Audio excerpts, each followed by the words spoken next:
Perfecto, muchísimas gracias a todos por estar hoy aquí y muchas gracias por la introducción y la oportunidad de estar hoy para presentarles este seminario. Bien, entonces, el título de la plática es Invarianza, la geometría del frente de Pareto a través de indicadores de calidad, funciones de potencial y selección de subconjuntos. El por qué elegí este tema es básicamente porque fue el inicio de mi carrera como investigador y a través de esto, del estudio de estos temas, es que he podido ahora, después de ya casi 4 años de haberme graduado del doctorado, pues continuar con una carrera de investigación. Entonces, esa es la razón por la cual estoy aquí con ustedes para platicarles de este tema. Bien. La agenda de la plática es la siguiente. Primeramente, quiero darles un par de conceptos previos para tenerlos en la mente acerca de qué se va a tratar este seminario. Luego ya pasaremos a la invarianza, la geometría del frente de Pareto. Platicaremos acerca de diversidad y funciones de potencial. Y finalmente, a manera de comercial, el trabajo actual que estoy haciendo ahora mismo dentro del TEC de Monterrey. Bien. En cuanto a los conceptos previos, primeramente, vamos a poner en contexto el problema que vamos a trabajar, que son los problemas de optimización multiobjetivo. Muy grosso modo, estos problemas, lo que queremos es encontrar el conjunto de Pareto, que es la solución y cuya imagen es el frente de Pareto. Hay diferentes objetivos que están en conflicto y por eso mismo es que nace este frente de Pareto. Bien, ahora, el frente de Pareto es en sí una variedad geométrica, un manifold de dimensión a lo más m-1, donde m es el número de objetivos. Pero la geometría del frente de Pareto puede ser de diferentes tipos: lineal, desconectado, cóncavo, degenerado, mixto. Entonces, necesitamos mecanismos, algoritmos que sean capaces de representar de manera adecuada este tipo de frentes de Pareto. Y para eso mismo tenemos los algoritmos evolutivos multiobjetivo, que es simplemente una extensión de un algoritmo genético, un algoritmo evolutivo que fueron propuestos para optimización de un objetivo, pero ahora con mecanismos especializados para poder manejar estos múltiples objetivos. En cuanto a estos operadores, tenemos los operadores genéticos, esos son comunes entre todos los algoritmos genéticos. La selección ambiental que ya está puesta rumbo al manejo de los objetivos. Ahora, este nombre de selección ambiental, al rato hablaremos un poco es un poco rimbombante, pero le llamamos selección ambiental. Un estimador de densidad que es un estimador secundario de selección y un archivador. El archivador es como una bolsa donde ponemos todos los elementos que son los mejores que se han visto a lo largo del proceso evolutivo. Y bien, todos estos operadores trabajan sobre una población. La idea es manipularla y llevar esta población hacia el frente de Pareto.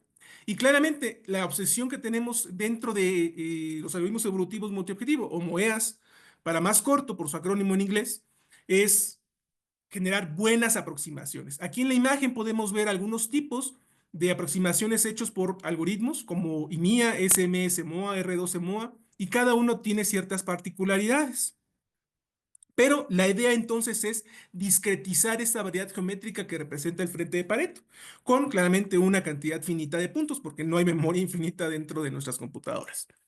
Bien, ahora, otro aspecto que es muy importante en la plática es qué son los indicadores de calidad. Los indicadores de calidad son funciones de conjunto y lo que hacen es evaluar qué tan buena es una aproximación al frente de Pareto. También hay indicadores que nos dicen qué tan bueno es la aproximación al conjunto de Pareto, pero vamos a estar hablando de la aproximación al frente. Entonces, son funciones de conjunto, tienen diferentes características, como vemos en la imagen, aunque lo importante en este momento va a ser qué es lo que van a medir. Hay indicadores que miden la capacidad, son indicadores ya muy viejos, ya casi nadie los usa. Por ejemplo, cuántas soluciones no dominadas hay en la población, entonces eso ya casi no se usa. Los algoritmos que miden convergencia, o mejor dicho, la proximidad al frente de Pareto, aquellos que miden diversidad, y lo podemos distribuir entre distribución, uniformidad y la cobertura. Asimismo, hay otros indicadores que son mixtos y miden, por ejemplo, la convergencia y diversidad de manera simultánea. Ahora, en esta lámina, y para no entrar así mucho detalle en cuanto a las fórmulas matemáticas de cada uno de los indicadores, lo que les presento son algunos ejemplos de indicadores que son del estado del arte. El más importante es el indicador de hipervolumen que vemos en esta parte de la presentación. Mide básicamente el volumen que está contenido, o el área, el volumen que está contenido entre la aproximación del frente de Pareto y un conjunto de referencia. También tenemos otros indicadores, por ejemplo, el indicador R2 discreto, que en sí lo que va a hacer es definimos diferentes vectores de peso y por cada uno una función de escalarización. La idea es tratar de encontrar aquellas soluciones que minimizan cada una de las funciones de escalarización y al final tomamos un promedio. También tenemos al indicador de distancia generacional o GD, que mide el promedio de la distancia euclidiana que va de la aproximación al frente de Pareto hacia el conjunto de referencia. Y por otra parte está el indicador IGD, que es la distancia generacional invertida, que mide ahora del conjunto de referencia hacia la aproximación al frente de Pareto. De hecho, IGD tiene mejores propiedades que GD. Ahora, hay otro más, está IGD más, que es básicamente la misma idea de IGD, pero en lugar de tomar siempre la distancia euclidiana de un punto de referencia al un punto del conjunto de aproximación, lo que vamos a hacer es tomar la medida, digo, la distancia del conjunto, del punto de referencia a la zona dominada de un punto. Entonces, esto sí, solo sí, el punto de referencia y el punto en la aproximación al frente de Pareto son mutuamente no dominados, conceptos que manejamos de manera usual dentro de optimización multiobjetivo. Entonces, esta pequeña diferencia entre GD e IGD hizo que IGD tuviera mejores propiedades. Al rato vamos a hablar de qué propiedad en específico es esta a la que me refiero. Otro indicador es delta pi, que toma el máximo entre GD e IGD, y otro más es epsilon más. Entonces, hay diferentes. De hecho, estos son como los más comunes dentro del área y hay todavía más indicadores. Pero bajo la plática vamos a estar utilizando estos indicadores. Bien, ahora, hace rato le llamaba selección ambiental, estimador de densidad, archivador. Pero creo que es algo muy común dentro de las metaheurísticas bioinspiradas que manejemos nombres un poco rimbombantes para darle pues sentido, ¿no? A la metáfora biológica que estamos manejando. Pero al menos en el caso de los algoritmos genéticos, de los evolutivos en general, pues esta selección ambiental, estimador de densidad, no es simplemente más que un problema de selección de subconjuntos. Entonces, bajo este problema de selección de subconjuntos y tomando de lado los indicadores de calidad, lo que vamos a hacer es definir este problema de selección de subconjuntos basado en un indicador. Ahora, ¿dónde lo vamos a ver? Bueno, la selección ambiental, el estimador de densidad, el archivador. También podemos verlo en la selección de padres, pero eso no es tan común. Realmente se usan en estos tres campos, en estos tres mecanismos, para poder llevar la aproximación al frente de Pareto cada vez más cercana al mismo frente. Bien. A manera de ejemplo de dónde está o cómo podemos ver un tipo de MOEA basado en indicadores, está el más famoso, SMS-MOA, que utiliza el hipervolumen como la base. Entonces, la idea de SMS-MOA es utilizar una selección de subconjuntos o a través de un algoritmo greedy, que utiliza una estrategia de remoción. Siempre está quitando el que tiene la peor contribución al indicador, al valor del indicador total. Entonces, ese es el esquema en el que trabajan estos monedas basados en indicadores. Y de hecho, justamente este framework de SMS MOA es el que yo tomé después para poder manejar o resolver un problema. Bien. Entonces, ahora, en cuanto a la invariancia, la geometría del frente de Pareto, ya teniendo de base nuestros conceptos de problema de optimización multiobjetivo, algoritmo evolutivo multiobjetivo, monedas basados en indicadores, vamos a ver cómo atacar esto de la invariancia.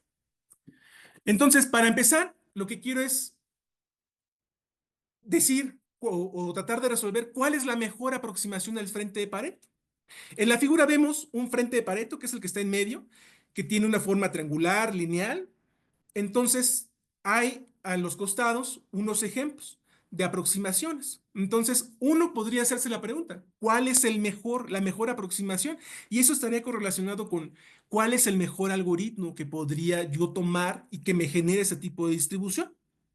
Entonces, esto es muy subjetivo, al punto de que posiblemente uno bajo una idea psicológica diríamos que la uniformidad, porque nos gusta que todo sea uniforme, que no haya ruido tal vez en la distribución. Entonces, bajo este esquema de uniformidad, que de hecho está atado con una articulación de preferencias a posteriori, como lo son los algoritmos, al menos en inicio, los algoritmos evolutivos, pues es esta. Esta representación es la que mejor nos convendría y aquel algoritmo que la genere sería el mejor.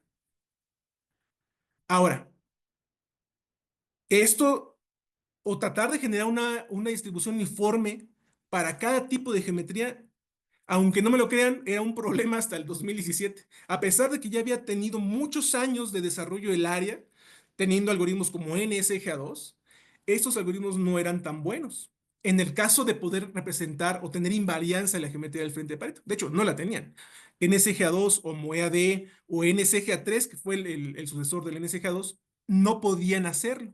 Entonces, en el 2017, Hisao Ishibuchi, en este artículo que aquí muestro, pues hizo notar que muchos de estos algoritmos estaban siendo sobreespecializados para los problemas de prueba que usualmente manejamos en el área. Porque estos problemas de prueba tienen geometrías que están asociadas con un simplex. Bajo el simplex podemos definir diferentes eh, direcciones de búsqueda, vectores de peso, y si estos vectores de peso intersectan la geometría del frente de Pareto, vamos a obtener una buena representación. Pero ¿qué pasa cuando no la intersectan, como se ve aquí en la figura? Estos tres, eh, estos tres vectores de peso no están intersectando, entonces no es que se vayan a quedar sin una solución, lo que va a pasar es que las soluciones asociadas con estos vectores de peso van a estar pegados hacia la frontera, por ejemplo, en este frente de Pareto desconectado. Entonces, no nos va a generar una representación uniforme. Va a haber muchos puntos clusterizados en la frontera del frente. Entonces, no podíamos entonces decir que los MOEAs eran invariantes en la geometría en 2017. Y eso era un gran problema, ¿no? Porque queremos que los MOEAs, al ser algoritmos como de caja gris, pudieran tener un buen desempeño. De hecho, este problema que planteó Ishibuchi fue el problema que yo ataqué durante mi doctorado. Ahí la hipótesis que teníamos es, los indicadores de calidad, pues son funciones que nos ayudan a medir qué tan buena es una aproximación. Y ya sabemos que hay MOEAs basados en indicadores, pero no había MOEAs basados en múltiples indicadores. Entonces, ¿qué tal que podemos explotar las ventajas individuales de cada uno sobre sus sesgos de búsqueda y preferencias y de alguna manera también compensar las debilidades individuales de tal manera que podamos proveer a los MOEAs de invarianza a la geometría del frente de pared?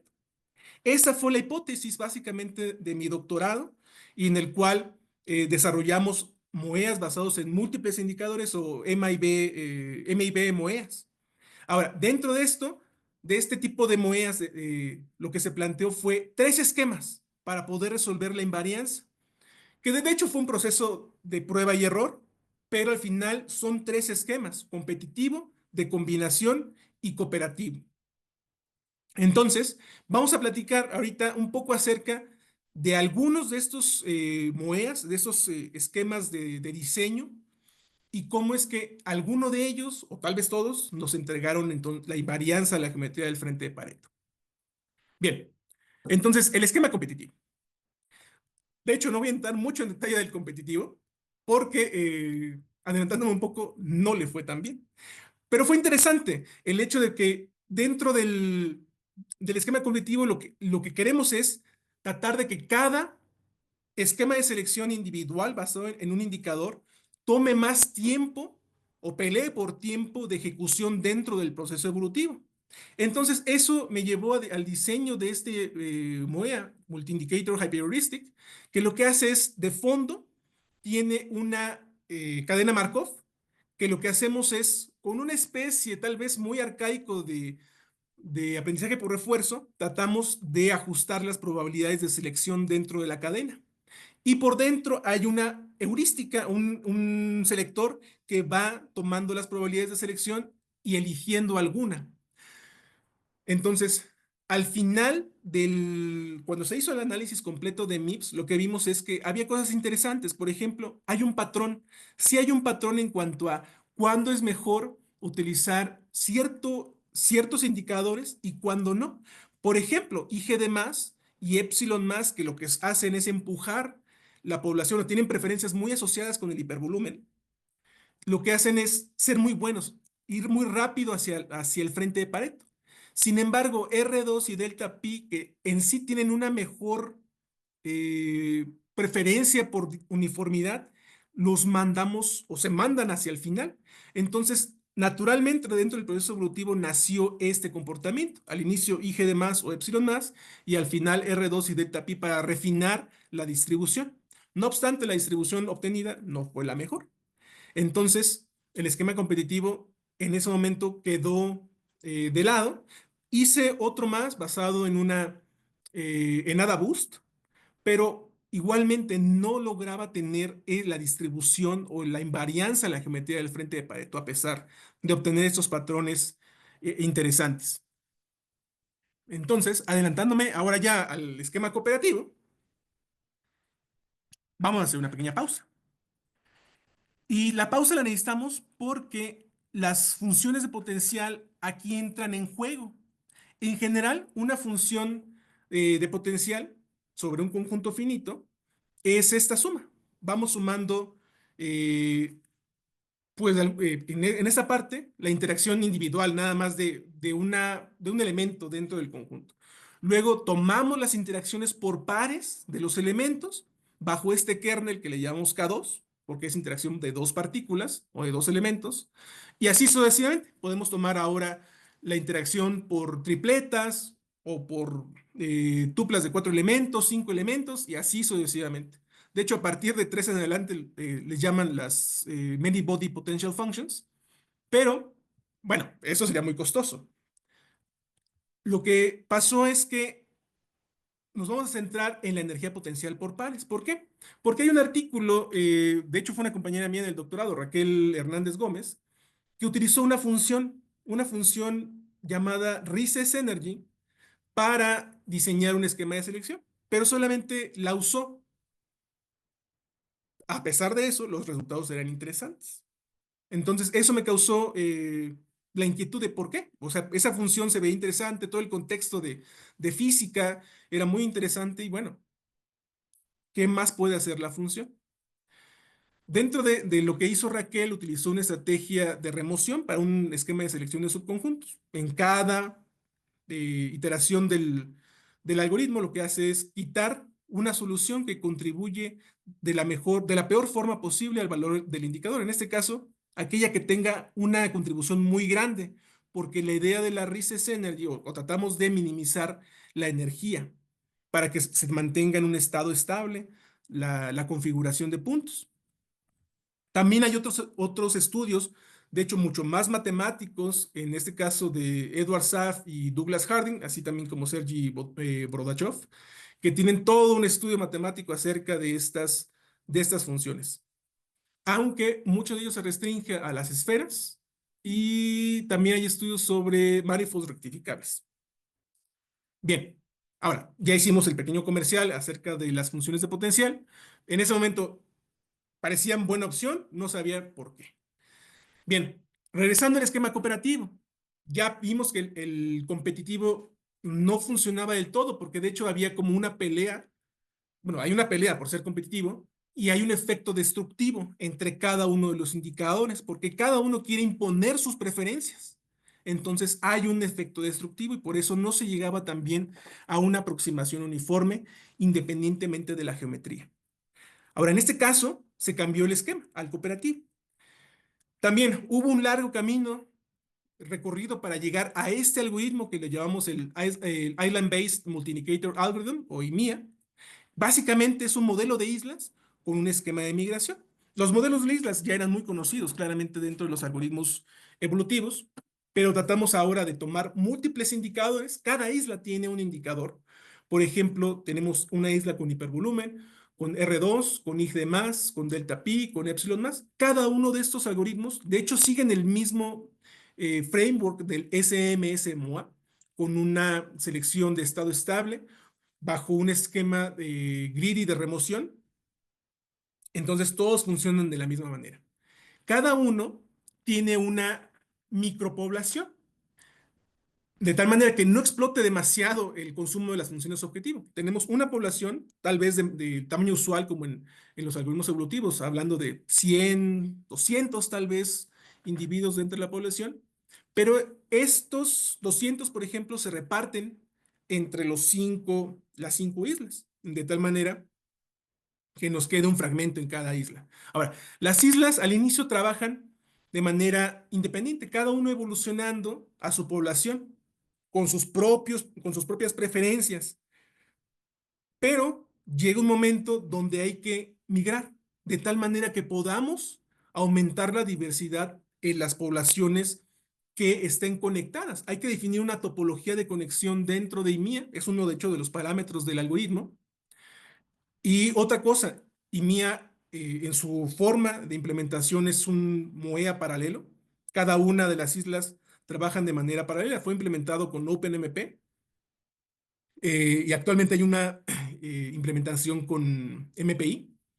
Entonces, cada uno trabaja de manera independiente. Llega el momento de la migración, se pasan las soluciones, se incrementa la diversidad y también en ese momento es cuando se empieza a llenar un archivo. Si vemos en la figura, cada una de las islas tiene un archivo asociado o conectado a ellas, donde vamos a dejar los mejores individuos vistos por el algoritmo durante su proceso. Entonces nos sirve como una especie de herramienta para mantener lo mejor que ha visto cada uno de los algoritmos. Y ahí imponen sus preferencias y así continúa.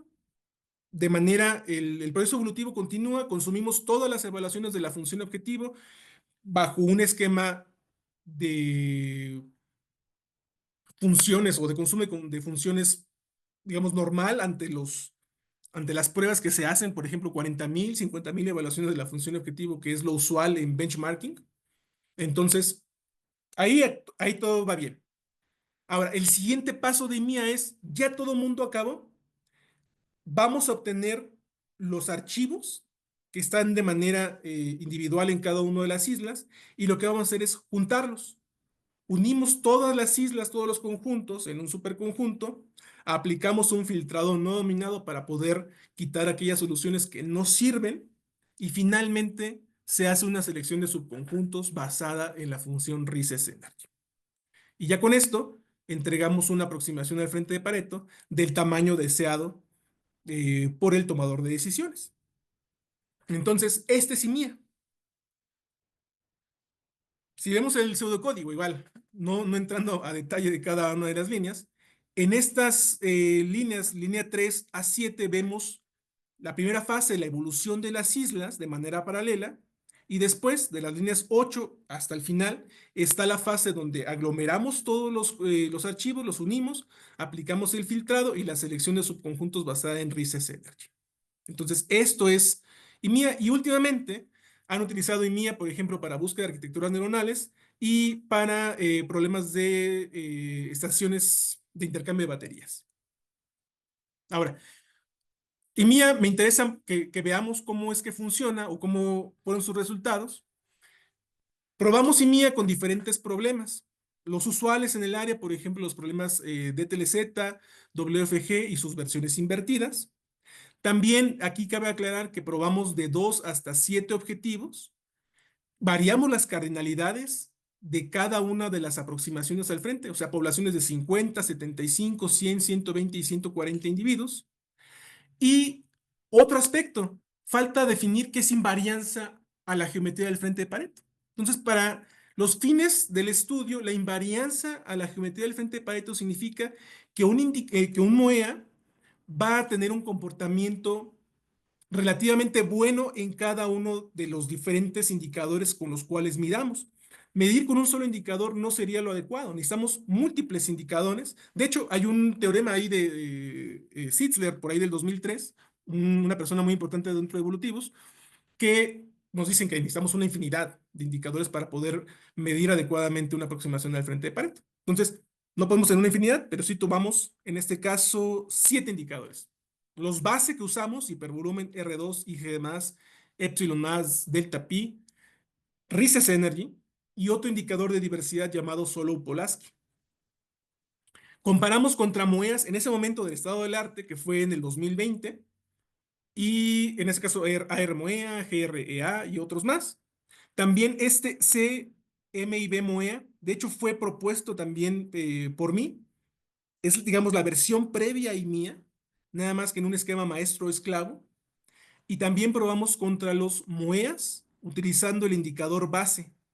O sea, un MOEA únicamente basado en hipervolumen, otro en R2 y así sucesivamente, para poder determinar si realmente estamos siendo mejor que los MOEAs basados en un solo indicador, que la versión previa que habíamos tenido, y si también es mejor que los MOEAs del estado del arte en ese entonces. Ahora, en la tabla, así para decir qué significa, son básicamente los rankings promedio entre todos los problemas que resolvimos, también bajo todas las cardinalidades del frente de Pareto. Digo, está muy resumido y claramente la estadística puede ahí generar dudas, pero la idea es ver la tendencia, qué tanta era el poder, digamos, de generalización, así como pasa en Machine Learning, que buscamos que un modelo tenga generalización. En este caso, IMIA buscamos que tenga generalización ante diferentes problemas y ante diferentes indicadores.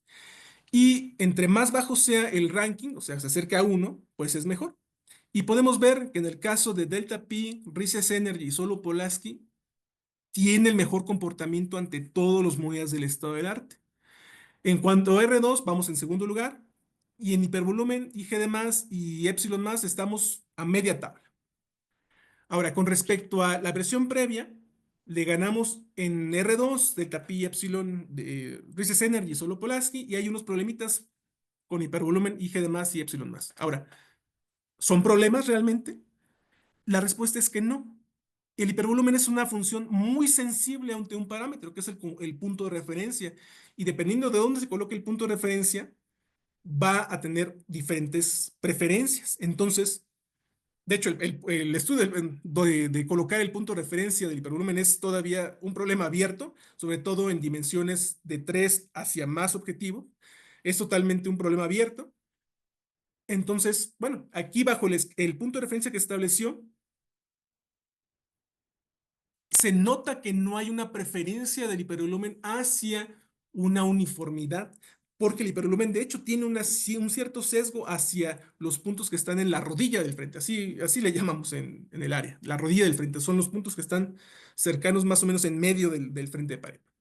Entonces, IG de más y epsilon más tienen preferencias demostradas que son similares a las del hipervolumen. Por eso mismo es de que van siguiendo su tendencia. De ahí en fuera, lo que nos muestra Delta Pi, Riese-Senner y solo Polaski es que tendemos a generar una mejor distribución del frente de Pareto. Y esto justamente se ve aquí. En esta figura podemos ver, por ejemplo, ante SMSMOA y R2, que IMIA tiene una mejor distribución del frente ante un problema cóncavo, convexo y otro desconectado.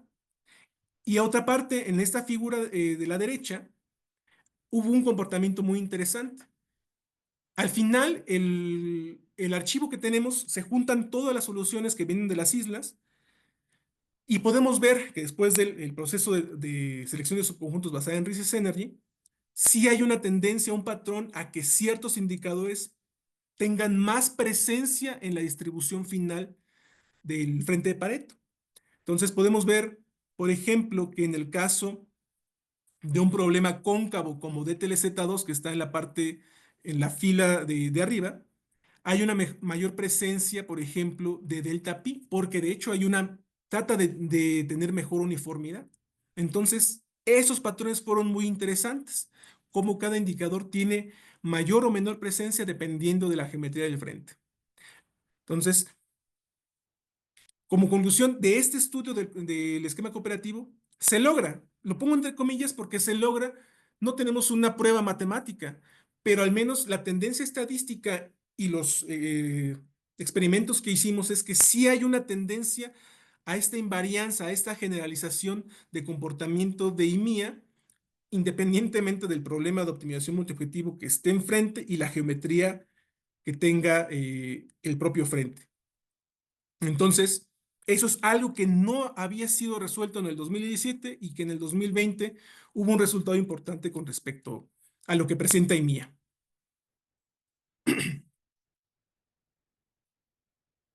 Ahora bien, parece entonces que ya se resolvió el problema que había planteado Ishibuchi en el 2017. Y parece que sí, claramente, entre comillas, bajo estos resultados experimentales, estadísticos, parece que sí. Pero vamos a darle una oportunidad todavía al esquema de combinación. Bien, el problema de selección de subconjuntos que habían planteado al inicio para un solo indicador, pues mantiene un solo indicador, pero ¿qué pasa ahora si planteamos tal cual el problema de selección de subconjuntos como, pues bueno, basado en múltiples indicadores? Y es justamente lo que vemos en esta formulación, en este problema de optimización.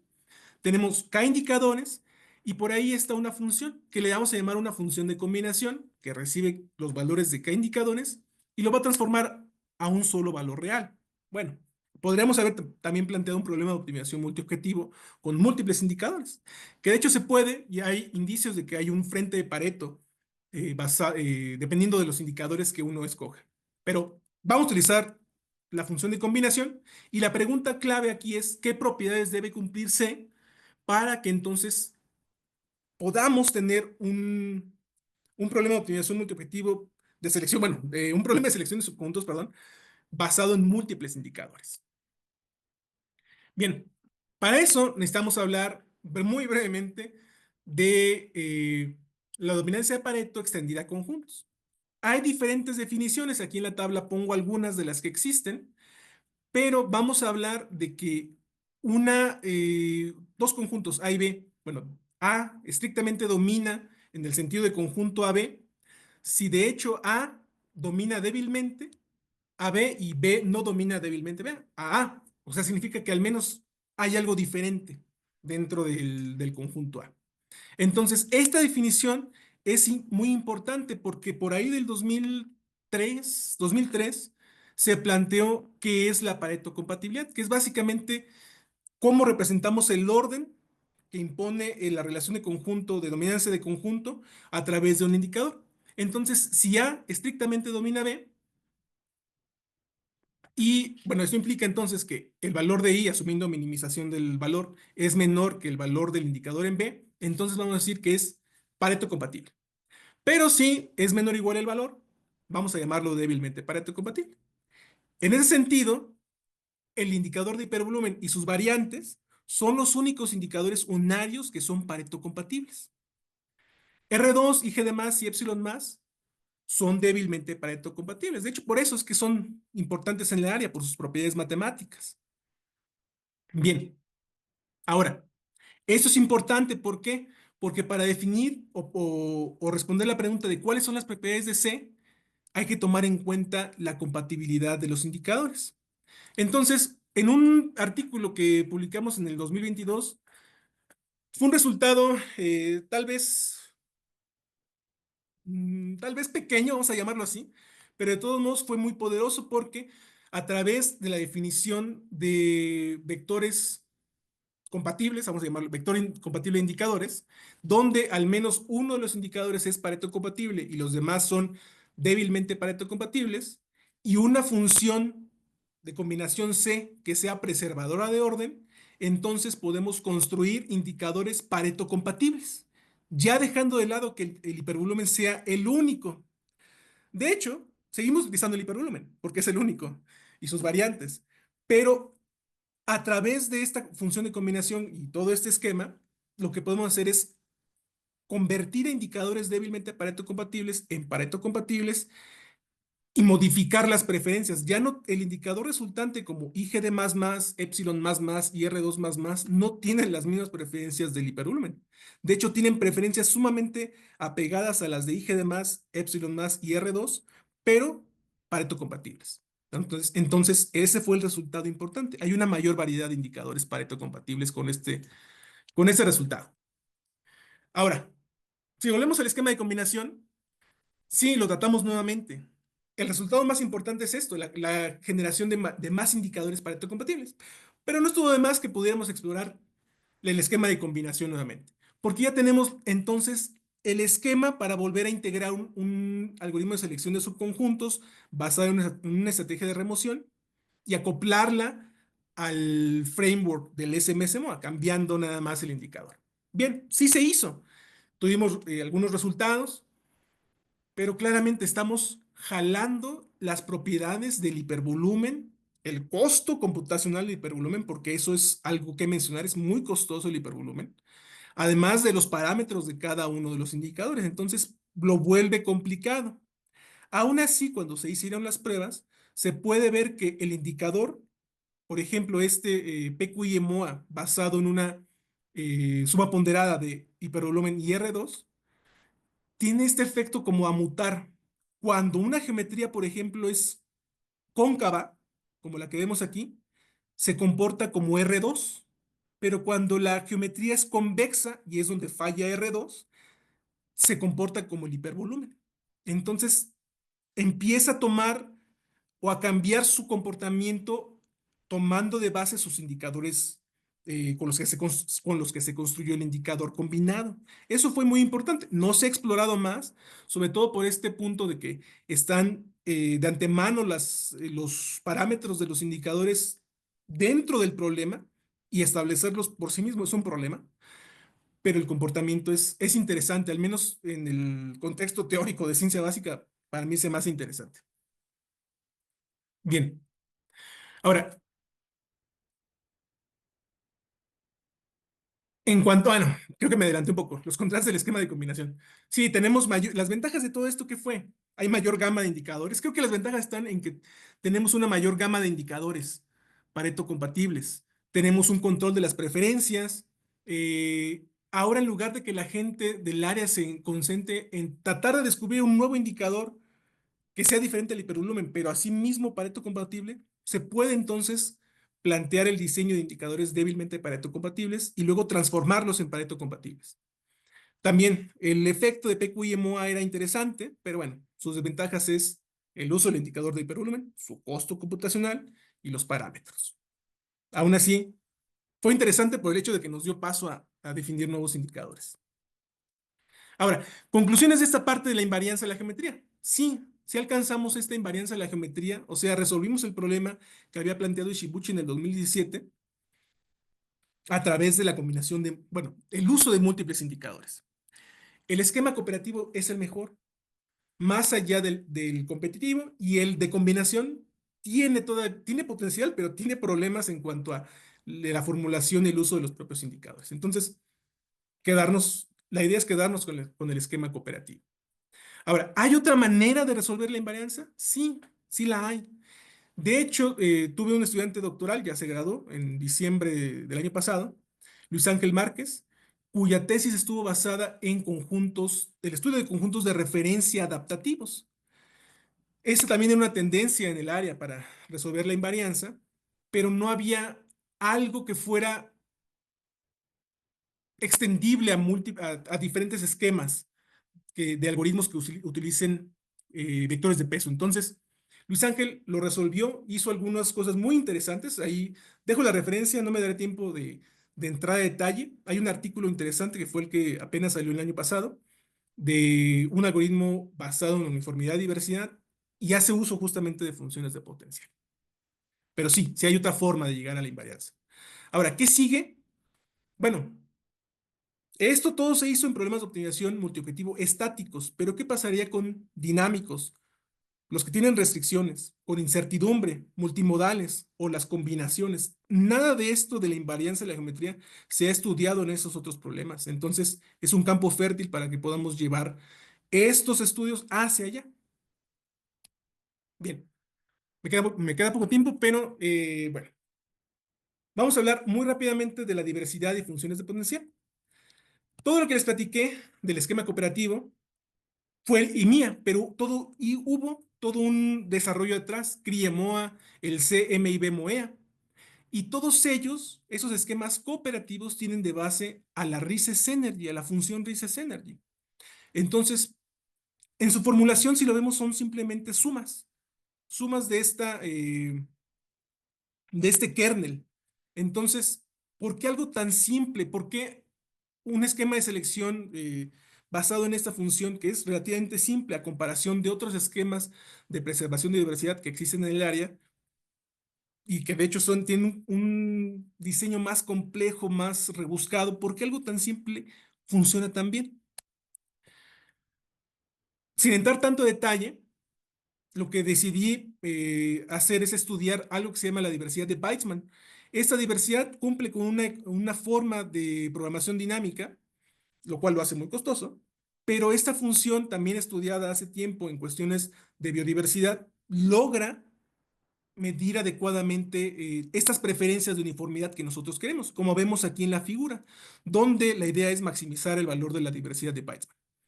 Bien, entonces, a partir de la diversidad de Weizmann, que de hecho tiene 6 propiedades, no voy a enunciar cada una de esas propiedades, pero son propiedades, por ejemplo, de monotonicidad, de continuidad. Weizmann las tiene, pero entonces, ¿hay alguna manera que Rises Energy cumpla con esto y podamos ajustarlo al esquema de lo que es una función de diversidad? Y la respuesta fue que sí. En un paper que publiqué el año pasado, logramos demostrar que Rises Energy cumple con 4 de las 6 propiedades de la diversidad de Weizmann.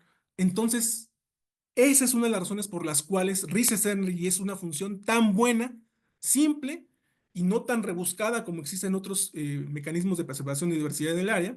Y además, es una función monótona, su negativo es submodular y bueno, debido a las propiedades del producto punto, es invariante rotacional. Pero el hecho de que también sea monótona y bueno, su negativo submodular también nos da paso a poder generar buenos algoritmos de selección de subconjuntos. Ahora, solamente para dar un vistazo a qué significa esto y no entrar a detalle de todos los experimentos que se hicieron para validar las 4 de las 6 propiedades que cumple, más las otras 2, es esto. Podemos ver cómo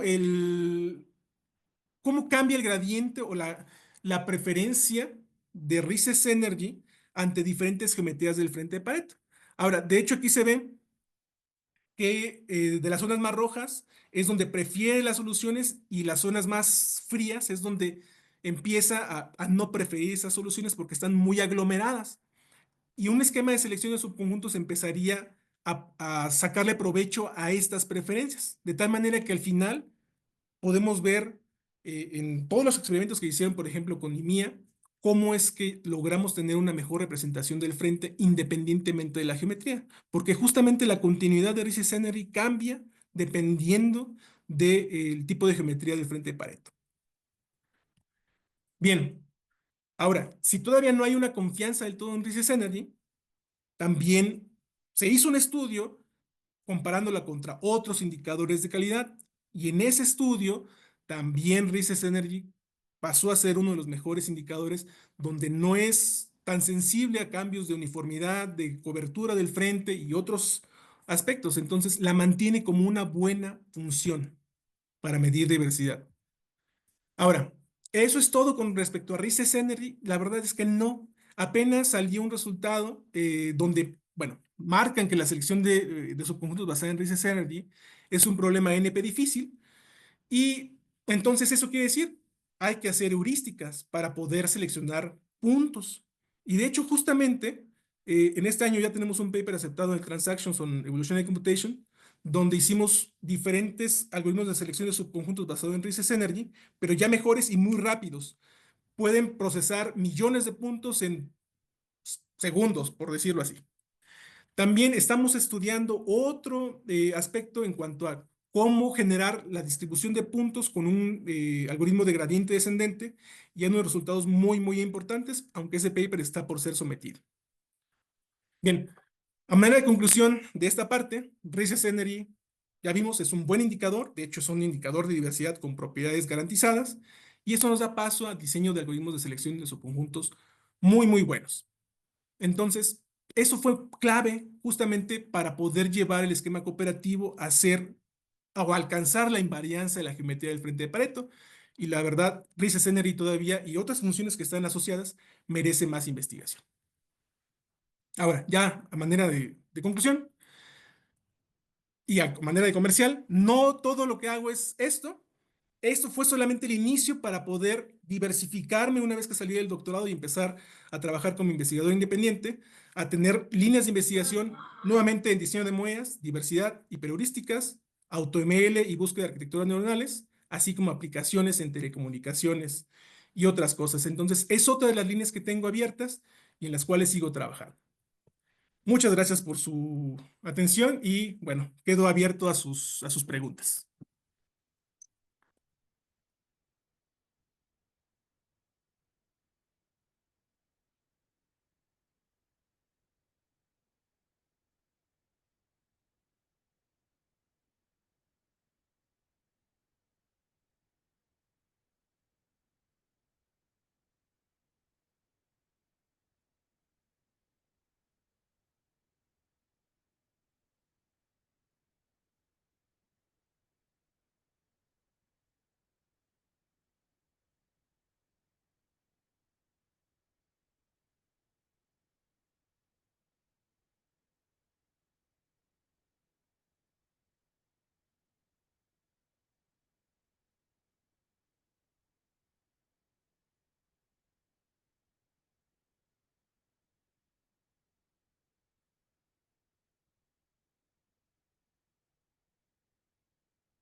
Listo.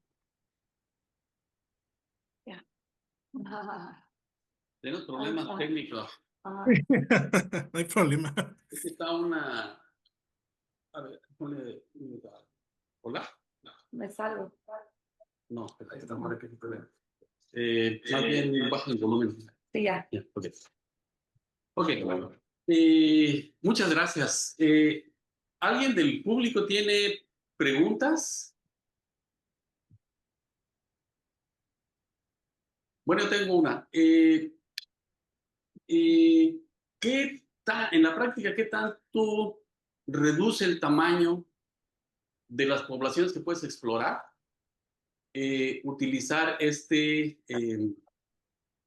medida de Business Energy? O sea, si de por sí las evaluaciones son costosas y estás limitado a poblaciones como tamaño 100, etcétera, ¿qué tanto reduce el utilizar este? De hecho, más allá de la función de Resist Energy lo que nos hace es toma de base lo que ya construyó el algoritmo evolutivo y genera una mejor aproximación. Los algoritmos evolutivos de por sí no son MoeAD, que era el ejemplo que marcaba Ishibuchi en el 2017. No es que sea un mal algoritmo, es que su esquema de selección desperdicia muchas soluciones que tenían gran capacidad de diversidad y simplemente las tira. Entonces, lo que se hizo con Reese Energy es, bueno, juntar todo y al final tratar de mostrar la mejor aproximación al frente de Pareto. Ahora, con respecto ya ahora a la pregunta de cuánto reduce, no es que Reese Energy reduzca el consumo de las funciones objetivo. Eso se podría hacer, por ejemplo, en IMIA. El hecho de tener múltiples islas que estén explorando de manera individual con micropoblaciones, sí nos podría dar un paso a una reducción en el consumo de las funciones objetivo, ya no comer 40,000, 50,000, sino que el mismo efecto exploratorio de explotación de cada una de de las islas con micropoblación impulsaría a consumir menos. ¿Cuánto menos? No lo sé del todo, pero sí en los experimentos que hicimos, la convergencia se lograba un poco más rápido que los otros monedas. Y al final, con Research Energy, tomábamos todas las soluciones y entregábamos una aproximación al frente de Pareto uniforme, que es en principio lo que el tomador de decisiones le gustaría cuando no hay articulación de preferencias a priori. De acuerdo. Bueno, ustedes. Sí. Uno que cifra, no sé, se aparece como pasta algoritmos, otras cosas, pero importante, no hablaste mucho sobre complejidad de métodos. Sí, parece, hay relación, no sé, general entre de complejidad y presión, vamos a decir, de los métodos. Por ejemplo, tienes esquema de cooperativa. Sí, hay muchos algoritmos que van a, no sé, servir al mismo tiempo, como decís, en paralelo. Pero, ¿cuál es la complejidad de estos diferentes esquemas, diferentes enfoques? Muy bien. Con respecto, por ejemplo, a las elecciones subconjuntos basadas en Rices Energy, en el artículo que nos aceptaron este año, ahí sí ya estábamos tocando el punto de la complejidad. Inicialmente, la complejidad de los esquemas de selección basados en Rices Energy, hice ahí algunos ajustes para, inicialmente era n a la cuarta, donde n es el número de los puntos, y a través de algunos arreglos, una especie de memorización como estilo de programación dinámica, se empezó a bajar. Sin embargo, ahora con los esquemas nuevos que tenemos publicados, la complejidad es lineal con respecto al conjunto inicial del cual partimos y del cual vamos a seleccionar un subconjunto. Es lineal con respecto a ese tamaño. Con las pruebas de larga escala, cuando ya hablamos de 1 millón, 10 millones de puntos, eso le da mucha ventaja a los esquemas de selección que propusimos porque son mucho más rápidos que lo que manejan los esquemas de selección del estado del arte, por ejemplo, basados en hipervolumen, IGD, IG+, que en específico esos son mejores teóricamente porque son submodulares y monotónicos. Entonces hay una cota garantizada de aproximación al óptimo, pero somos más rápidos y bueno, Rices Energy únicamente depende de un parámetro que es muy fácil de establecer. Esa S es muy fácil de establecer y maneja la uniformidad de la distribución. Pero aún así, estamos lineales con respecto al tamaño del superconjunto, lo cual los otros algoritmos no lo son, son cuadráticos. Okay. Y otra pregunta, ¿cuál sería aplicar tus métodos, tus algoritmos para procesamiento de imágenes? Por ejemplo, yo, como escuché, quieres trabajar, no sé,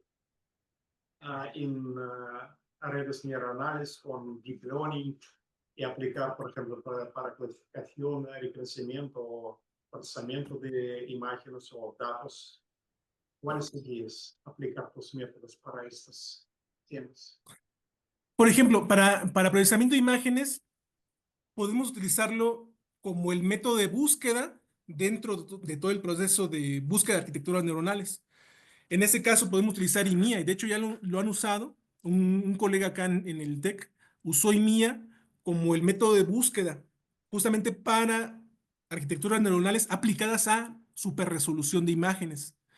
Entonces es como hay un bias, nuestro algoritmo para poder llegar a una aplicación en procesamiento de imágenes. Directamente en procesamiento de imágenes tal cual, no se me ocurre en ese momento cómo aplicarlo. Habría que definir un problema de optimización y si es posible definirlo, directamente podríamos aplicar el algoritmo, y bueno, sobre todo si es multiobjetivo, ¿no?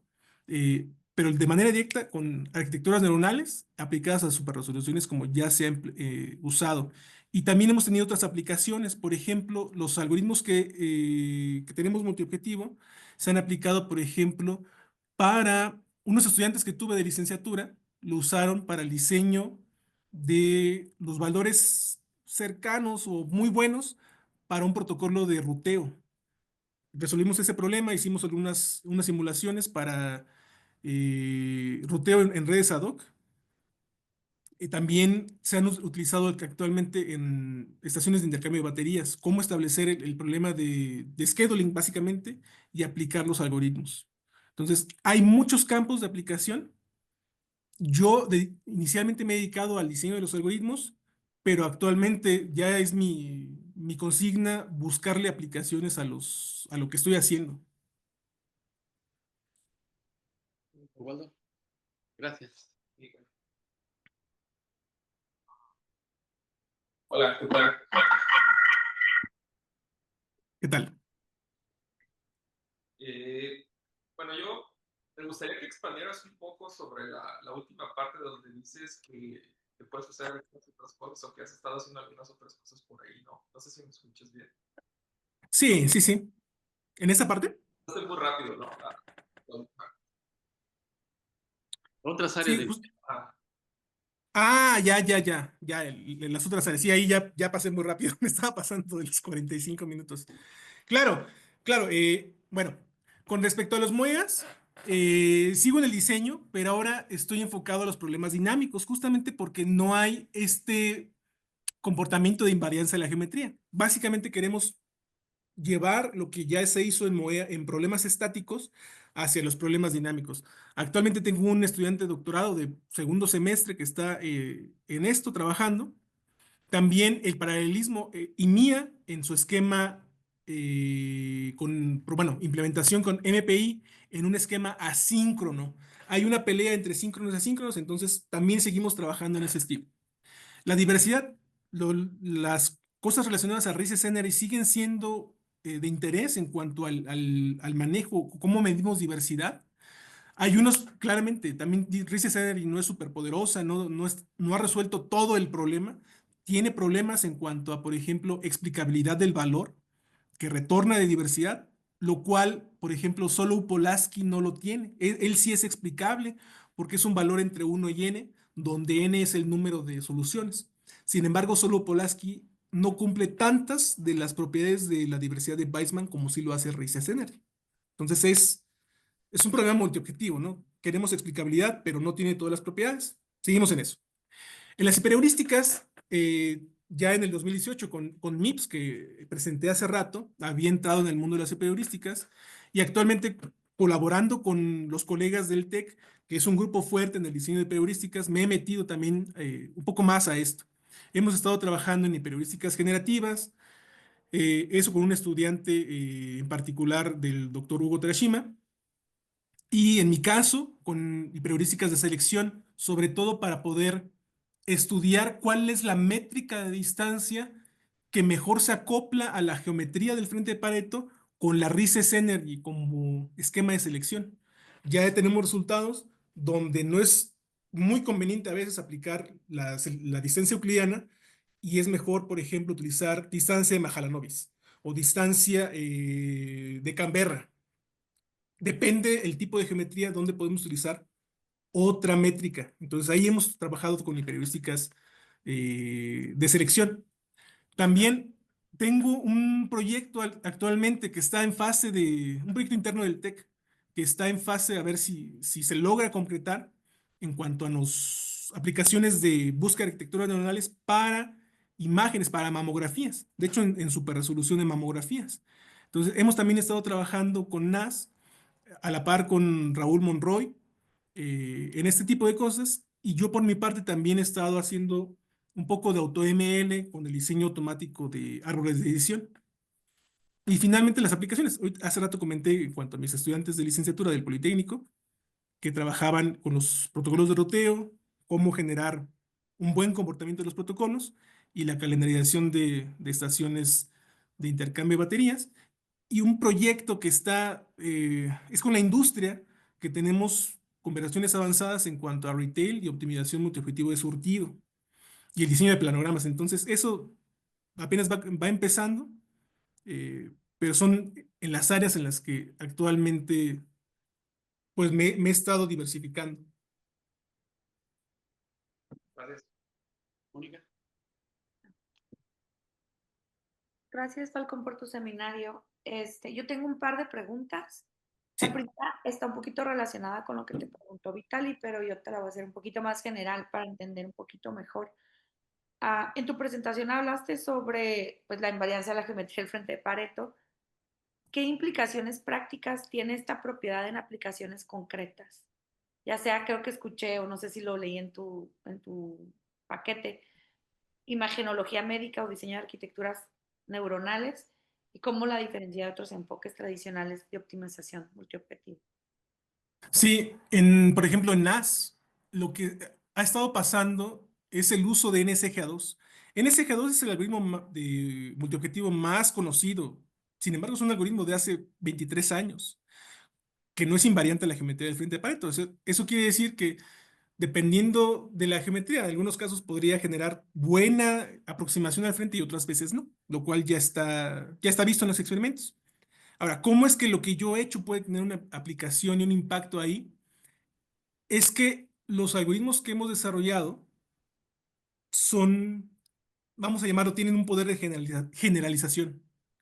Independientemente de la geometría que venga, el algoritmo va a trabajar y va a ofrecer lo mejor posible una aproximación al frente de Pareto uniforme, de tal manera que el tomador de decisiones tenga suficiente información y sea capaz de elegir aquella que le convenga, pero asegurando que estemos, bueno, asegurando entre comillas, porque depende mucho de los operadores genéticos que estén de base, pero con lo que se logró buscar y tener ya en la aproximación, vamos a tratar de generar lo mejor posible las opciones que entonces el tomador de decisiones pueda elegir. Esa es la aplicación y específicamente en NAS eso ayudaría a que podamos ofrecer diferentes arquitecturas, que el tomador de decisiones las tome y vea si le convienen o no, ya sin perder fragmentos del frente. Ok.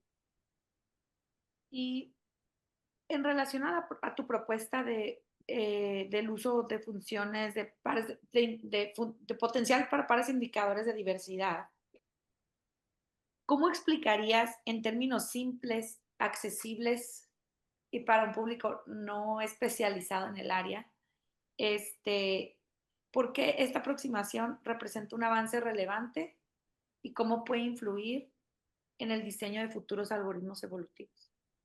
Sí, eso es una muy, muy buena pregunta. Los esquemas actualmente, y lamentablemente actualmente y antes, en cuanto a preservación de diversidad, son demasiado rebuscados. Son mecanismos que utilizan, por ejemplo, hasta redes neuronales para poder ofrecer una buena aproximación al frente, lo cual no es nada explicable. Eh, Mecanismos, algoritmos que yo he visto que están fragmentados en muchas funciones y al final no logran tener el desempeño invariante y con una buena representación del frente.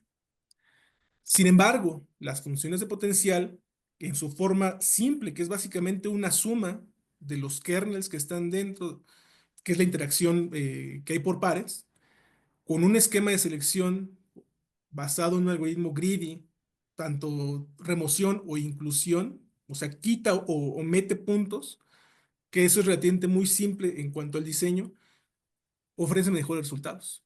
Entonces ya no hay necesidad del todo de estar generando algoritmos tan complejos, poco elegantes, a diferencia de lo que sí harían las funciones de potencial.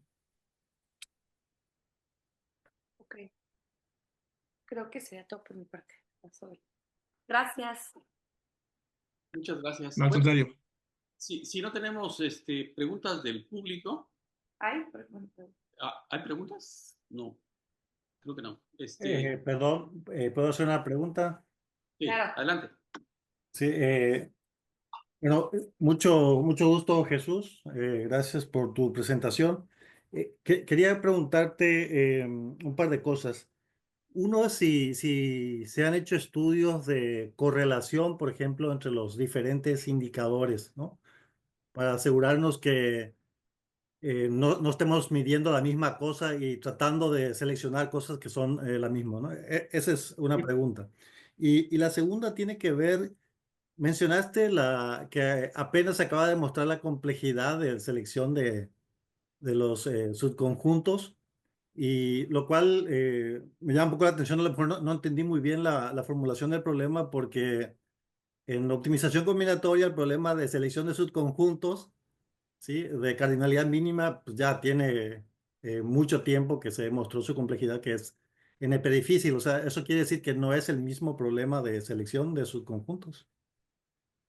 Ok, muchas gracias por la pregunta. Primero, sí, ya ha habido estudios de correlación, uno del 2014 y uno del 2016, Arnoldi Fogg y unos colegas de China.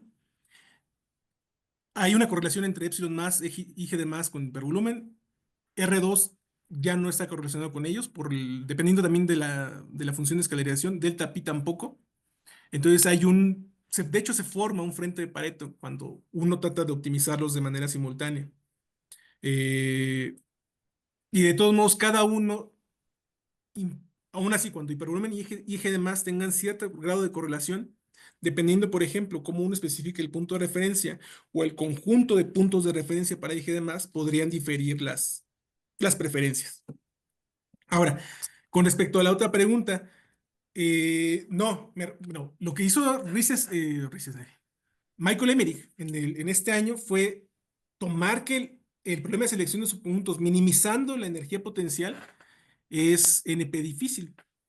Y lo que nosotros hicimos en cuanto a los algoritmos que diseñamos fue ahora ya no utilizar el esquema greedy de remoción de puntos, sino tomar los esquemas grid de inclusión, muy basado en el hecho de que si la función es monotónica y submodular, entonces obtendríamos una cota de aproximación, lo cual no pasa con Rices Energy, no es submodular, pero sí monotónica.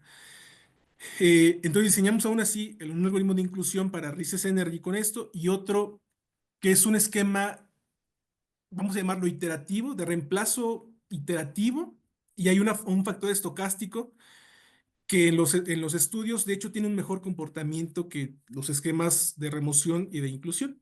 Entonces, para esos algoritmos que diseñamos, dentro del propio artículo iba el análisis de complejidad.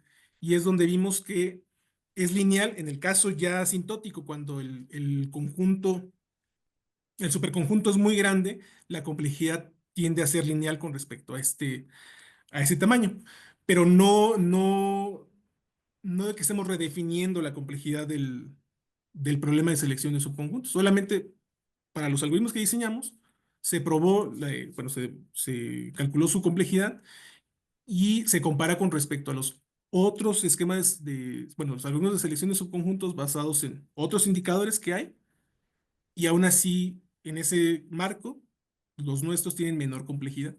Por eso es de que nos va tan bien incluso cuando procesamos 1 millón, 10 millones de puntos, donde un algoritmo basado en hipervolumen jamás podría hacerlo, porque tarda mucho por el mismo costo del hipervolumen.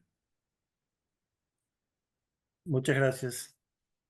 Bueno, muchísimas gracias a todos los asistentes al seminario. Y pues sería todo por el momento.